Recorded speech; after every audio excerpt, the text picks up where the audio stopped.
Selamat malam.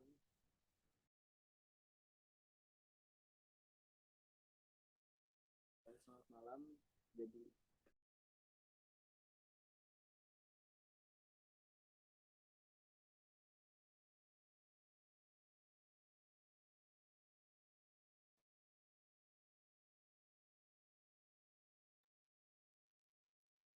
selamat malam semuanya.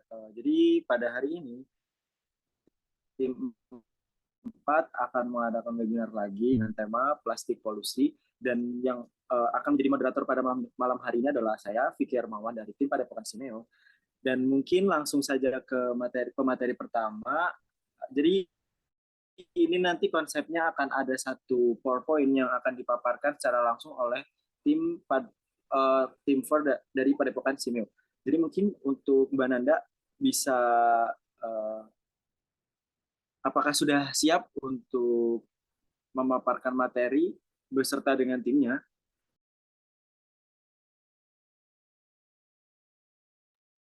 Baik, terima kasih.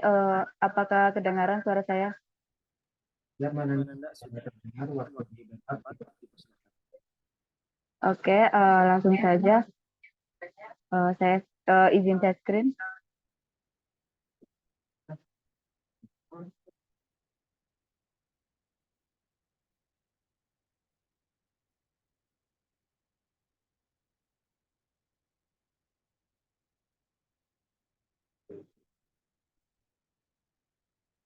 Nah, jadi kali ini kita dari tim 4 akan mempresentasikan tentang polusi plastik. Apa aja pengertiannya, jenis-jenisnya, juga mungkin membahas dampak negatifnya dari polusi plastik. Langsung saja pengertian sampah plastik. Sebagaimana populasi di dunia yang semakin terus bertambah, maka semakin banyak sampah yang penduduk hasilkan dan terjadilah dampak sampah plastik. Dengan mengikuti gaya hidup sehari-hari, mudah sekali menghasilkan produk atau produk sisa atau buang, seperti botol air, soda, minuman, makanan ringan.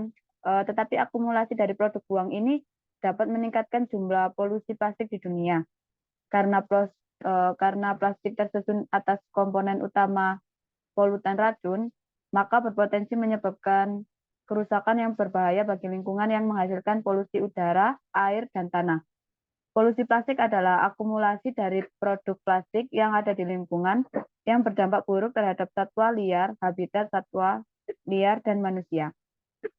Sederhananya, polusi plastik terkumpul di area dan menghasilkan dampak negatif dan menyebabkan masalah untuk tanaman akibat macam-macam pencernaan lingkungan, kehidupan liar, bahkan kehidupan populasi manusia.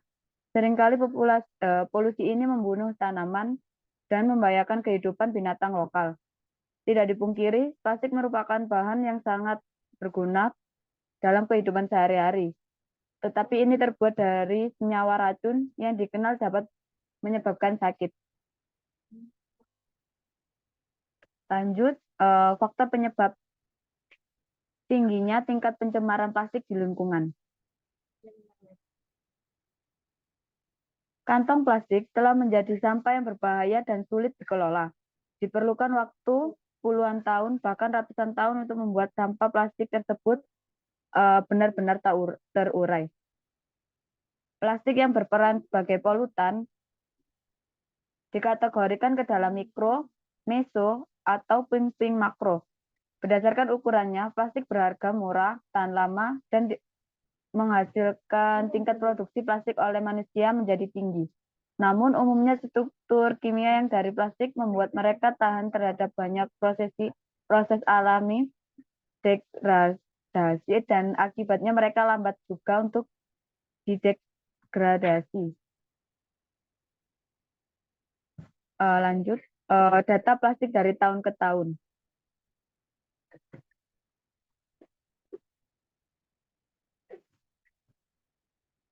Pada 2018, terdapat sekitar 380 juta ton plastik telah diproduksi di seluruh dunia setiap tahun. Dari tahun 1950 hingga tahun 2018, diperkirakan terdapat 6,3 miliar ton plastik telah diproduksi di seluruh dunia. yang diperkirakan 9% telah didaur ulang.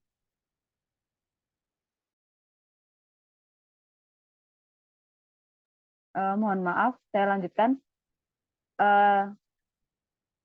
Dari 1950 hingga tahun 2018, diperkirakan terdapat 6,3 miliar ton plastik telah diproduksi di seluruh dunia, yang diperkirakan 9% telah didaur ulang, dan diperkirakan juga 12% lainnya telah dibakar. Di Inggris saja, lebih dari 5 juta ton plastik telah dikonsumsi setiap tahun, yang diperkirakan hanya seperempatnya telah didaur ulang, dan sisanya dibuang di landfill. Jumlah besar sampah plastik dibuang ini pasti memasuki lingkungan. Dengan adanya penelitian yang telah menunjukkan bahwa 90% tubuh burung laut mengandung sisa-sisa plastik, di beberapa daerah ada upaya-upaya yang cukup signifikan untuk mengurangi keunggulan polusi plastik melalui pengurangan konsumsi plastik dan mempromosikan daur ulang plastik. Beberapa peneliti menyatakan bahwa tahun 2050 kemungkinan ada banyak plastik daripada ikan di lautan berdasarkan hasil beratnya.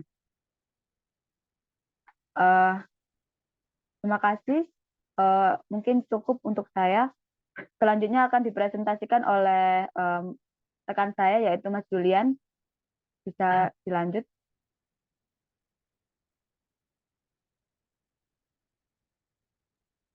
Tes, apakah suara saya terdengar? Iya, terdengar. Oke, baik. Oke, saya lanjut. Oke, sebelum itu saya perkenalkan, nama saya Julian Fernando Eka Pancaputra di Sekolah SMKN 1 Negeri Surabaya. Oke, saya lanjut. Yang selanjutnya adalah jenis-jenis puing plastik. Eh, Jenis-jenis puing plastik ada 3 bentuk utama dari plastik yang berkontribusi terhadap pencemaran plastik. Pertama itu mikroplastik, plastik mega dan eh, makro. Mega dan mikroplastik telah diakumulasi dalam kepadatannya yang tertinggi terdapat di belahan bumi bagian utara yang terkonsentrasi di sekitar pusat kota dan ruang air karena arusnya yang membawa puing-puing. Keduanya, mega dan makro plastik dapat ditemukan dalam kemasan, alas kaki, dan barang-barang domestik lainnya yang telah dicuci dari kapal atau yang dibuang di tempat pembuangan sampah. Barang-barang yang berhubungan dengan ikan kemungkinan ditemukan di sekitar pulau-pulau terpencil. Mereka juga dapat disebut dengan mikro, meso, dan puing-puing makro. Puing-puing plastik dapat dikategorikan sebagai primer ataupun sekunder. Plastik primer masih dalam bentuk aslinya ketika dikumpulkan. Contoh plastik premier adalah tutup botol, puntung rokok, dan microbeads. Di sisi lain, plastik sekunder adalah plastik yang lebih kecil yang dihasilkan dari degradasi plastik premier. Oke, itu adalah dampak pada tumbuhan, hewan, manusia. Efek pada tumbuhan. Distribusi puing-puing plastik itu sendiri sangat bervariasi sebagai akibat dari faktor-faktor tertentu seperti angin dan arus laut, garis pantai secara geografi, daerah perkotaan, dan juga rute perdagangan. Populasi manusia di daerah-daerah tertentu juga memainkan peran yang cukup besar dalam hal ini. Plastik lebih mungkin ditemukan di daerah yang tertutup seperti di Karibia. Hal ini berfungsi sebagai sarana distribusi organisme ke pantai terpencil yang bukanlah lingkungan asli mereka. Hal ini tentu saja berpotensi meningkatkan keragaman dan penyebaran organisme di daerah tertentu yang kurang beragam secara biologi. Plastik juga dapat menjadi vektor untuk kontaminan kimia seperti polutan organik yang persisten dan juga logam berat. Efek pada hewan. Polusi plastik memiliki potensi yang meracuni hewan yang kemudian dapat mempengaruhi pasokan makanan untuk manusia. Polusi plastik telah digambarkan sangat merugikan khususnya untuk mamalia laut besar, dijelaskan dalam buku pengantar biologi kelautan sebagai ancaman terbesar terhadap mereka. Beberapa spesies laut seperti penyu laut telah ditemukan mengandung proporsi plastik yang cukup besar di perut mereka. Ketika hal ini terjadi, hewan biasanya akan kelaparan karena saluran pencernaan mereka tersumbat. Mamalia laut juga terkadang dapat terperangkap dalam produk plastik seperti jaring, yang tentu saja dapat membahayakan ataupun membunuh mereka. Ini adalah efek pada manusia. Karena penggunaan zat adiktif kimia selama proses produksi plastik, pastinya memiliki efek berbahaya yang dapat terbukti dengan menjadi karsinogenik, karsinogenik atau mempromosikan gangguan endokrin melalui biomonitoring bahan kimia yang ada di dalam plastik seperti BPA dan flatot telah diidentifikasi dalam populasi manusia. Manusia dapat terpapar bahan kimia ini melalui hidung, mulut, ataupun kulit. Meskipun tingkat paparannya bervariasi tergantung pada usia dan geografi, sebagian besar manusia telah mengalami paparan simultan terhadap bahan-bahan kimia ini. Rata-rata tingkat paparan harian masih berada di bawah tingkat yang dianggap tidak aman. Tetapi, harus lebih banyak diadakan penelitian mengenai efek paparan dosis rendah pada manusia. Banyak yang tidak mengetahui seberapa parah manusia secara fisik dipengaruhi oleh bahan-bahan kimia ini. Beberapa bahan-bahan kimia yang digunakan dalam produksi plastik dapat menyebabkan dermatitis saat kontak dengan kulit manusia. Dalam kebanyakan plastik, bahan kimia beracun ini hanya digunakan dalam jumlah yang sedikit, tetapi pengujian signifikan diperlukan untuk memastikan bahwa unsur-unsur beracun yang terkandung dalam plastik dengan bahan inert atau polimer. Hal ini juga dapat mempengaruhi manusia, di mana ia dapat merusak pemandangan yang mengganggu keindahan lingkungan alam itu sendiri.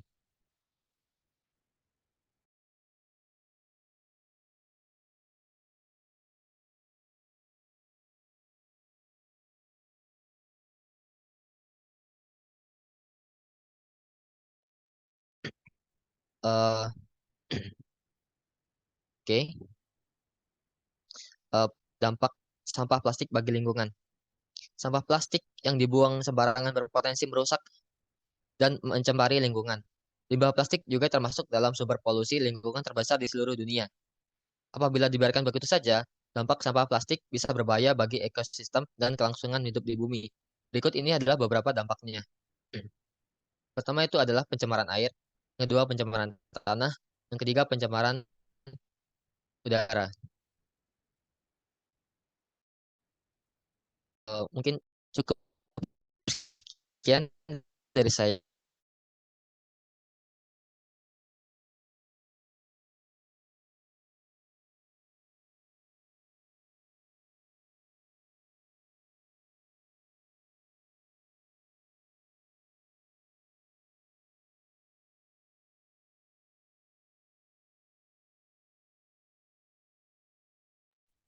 Mas Nanda Zainur Rahman, apa eh, apakah siap untuk melakukan presentasi?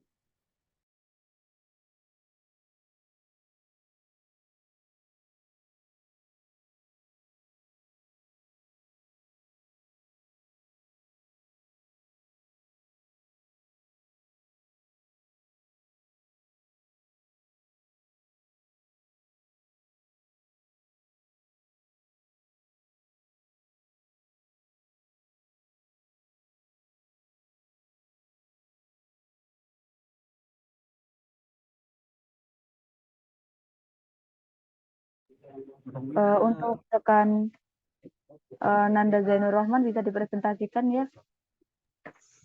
Baik.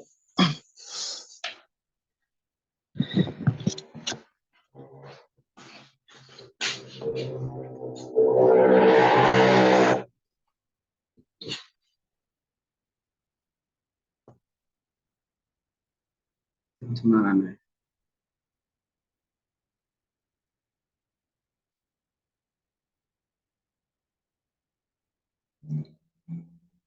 Assalamualaikum warahmatullahi wabarakatuh.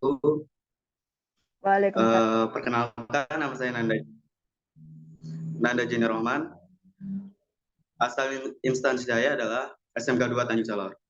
Kali ini saya akan melanjutkan presentasi dari Mas Julian.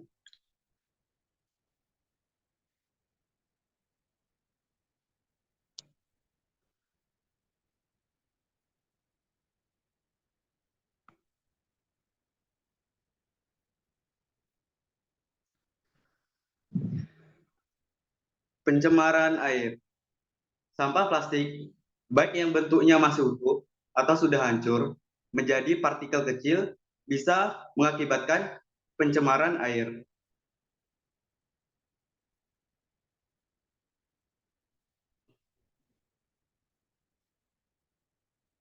Hal ini dapat terjadi karena plastik membawa zat kimia seperti bifenil, poliklorinasi, dan pestisida yang dapat mengontaminasi air serta meracuni dan merusak habitat makhluk hidup yang tinggal di sekitarnya. Ketika dikonsumsi oleh hewan laut, racun ini juga bisa masuk ke dalam tubuh manusia. Bila sampai hewan laut tersebut diolah dan dikonsumsi. Next.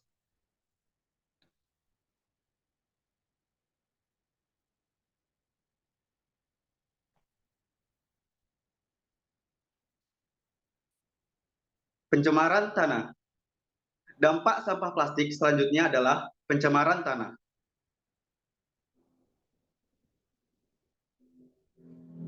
Partikel mikroplastik, logam berat, dan zat kimia hasil dari proses penguraian plastik dapat masuk ke dalam lapisan tanah, serta menempel pada tumbuhan yang tertanam di dalamnya, seperti sayuran dan buah-buahan.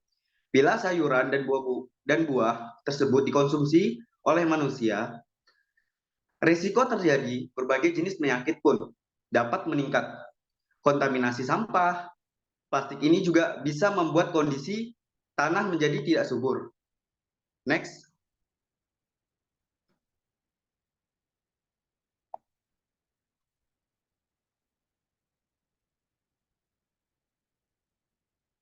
Pencemaran udara. Selain berbagai polusi di atas, masalah sampah plastik juga kerap memperparah pemanasan global dan perubahan iklim di seluruh dunia.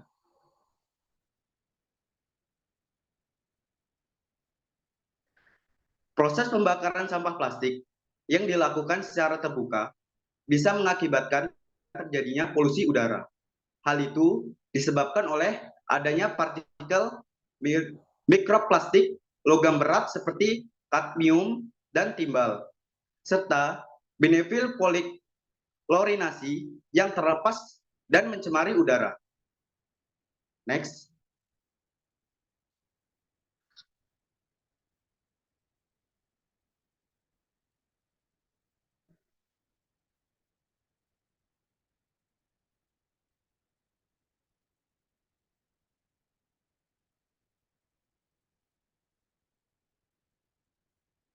Cara dalam menanggulangi limbah plastik selain mengubur ataupun membakarnya, yaitu next.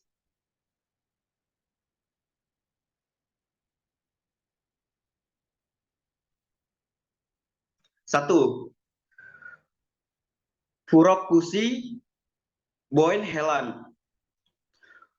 Ukuran Boenhelan bervariasi tergantung pada ukuran barang yang akan dibungkus atau dibawa. Teknik membungkus bervariasi. Boenhelan itu juga bisa membawa barang seperti buku, botol, dan lain-lain. Merupakan teknis membungkus dan membawa barang dengan sehelai kain persegi. Dengan teknik penggunaan Boenhelan, istilah Jawa dapat menghindari lingkungan dari penggunaan plastik yang banyak membawa dampak negatif terhadap lingkungan. Next.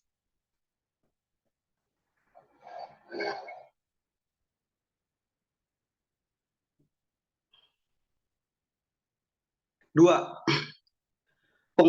pengelolaan limbah plastik dengan menggunakan metode fabrikasi. Penanggulangan limbah plastik dengan cara melakukan daur ulang merupakan salah satu solusi yang baik, di mana polusi plastik yang diolah selain meminimalisirkan penumpukan di lingkungan, juga juga dapat menghasilkan produk yang memiliki nilai ekonomis. Salah satu cara proses daur ulang polusi plastik yaitu dengan metode fabrikasi.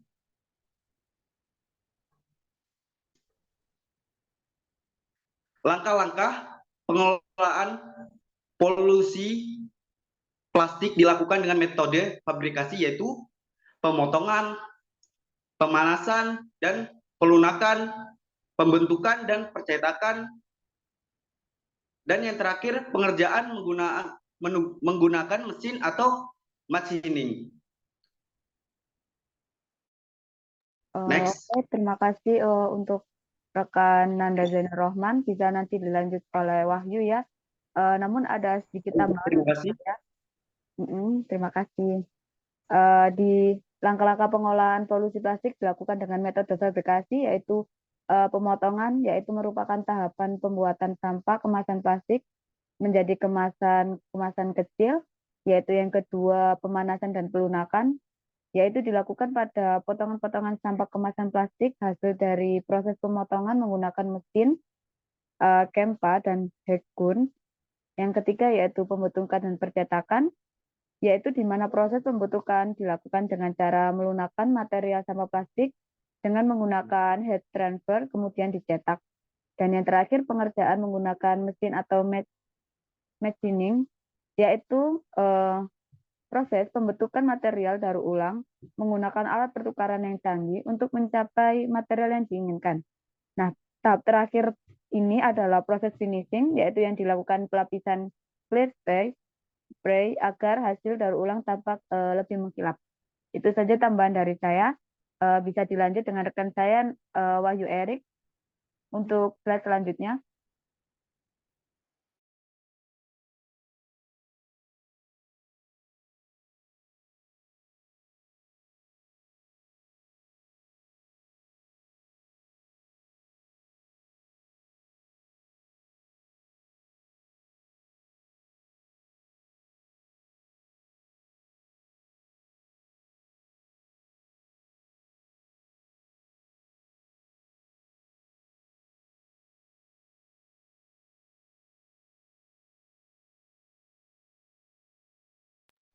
Mohon maaf, Mas Wahyu Erik, sepertinya terjadi kendala ya. Mungkin boleh saya wakilkan aja ya.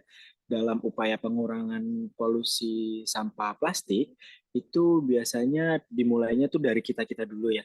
Dengan mulai menggunakan kantong belanja saat berbelanja di swalayan, atau mulai menggunakan sedotan stainless saat kita membeli minuman, atau mungkin kita memakai tumbler ketika kita membeli sesuatu di coffee shop maupun di tempat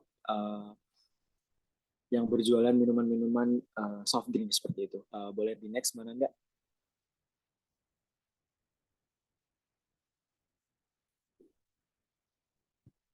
Upaya untuk mengurangi penggunaan plastik dan untuk mempromosikan daur ulang plastik telah terlaksana. Beberapa supermarket menagih lebih untuk kantong plastik para pelanggan, dan di beberapa tempat bahan yang dapat digunakan kembali untuk biodegradable digunakan untuk menggantikan plastik. Beberapa komunitas dan bisnis telah melarang beberapa barang plastik yang umum digunakan seperti air minum kemasan dan kantong plastik. Jadi untuk kantong plastik yang benar-benar plastik itu mulai dikurangi dan diganti dengan kantong plastik yang sifatnya gampang terurai seperti itu. Di next, Mbak Nanda. Mengurangi dampak sampah plastik mulai dari diri kita sendiri. Seperti yang sudah saya sebutkan tadi ya, dengan cara-cara sederhana seperti halnya kita memakai sedotan stainless ketika kita membeli minuman, seperti itu. Nah, gunakan peralatan makan dan minum yang terbuat dari bahan lain seperti kaca atau keramik. Kurangi konsumsi atau penggunaan botol minum plastik, termasuk membeli minuman kemasan sebagai gantinya. Anda bisa membawa botol minum sendiri untuk membawa air minum. Gunakan sedotan dari stainless steel atau kertas yang lebih ramah lingkungan.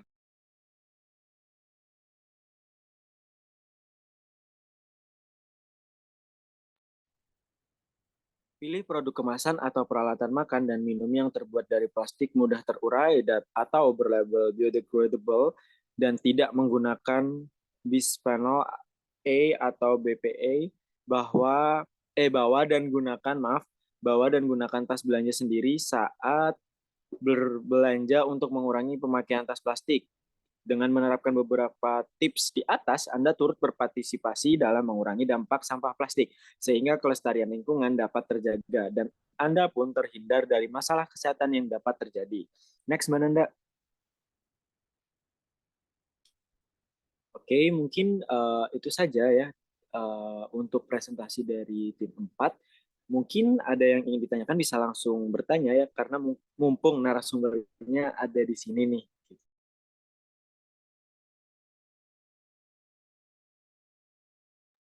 Mungkin ada sedikit tambahan dari saya ya di slide ke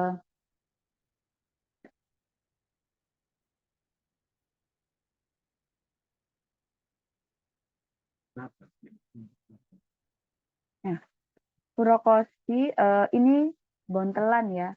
Jadi bontelan itu kayak di istilah Jawanya itu dilapisin. Jadi teknik membungkus dan membawa barang dengan selai kain persegi. Jadi dia dilapisi dengan kain persegi. Kalau di Jawa dinamakan bontelan, buntelan kalau bahasa gampangnya ya. Jadi bacanya itu bisa nanti rekan dari Nanda bisa bilang dengan kata buntelan aja biar lebih gampang. Itu saja tambahan dari saya. Ya, jadi mungkin Baik. untuk dampak. Kak Nanda, terima kasih banyak atas bantuannya tadi.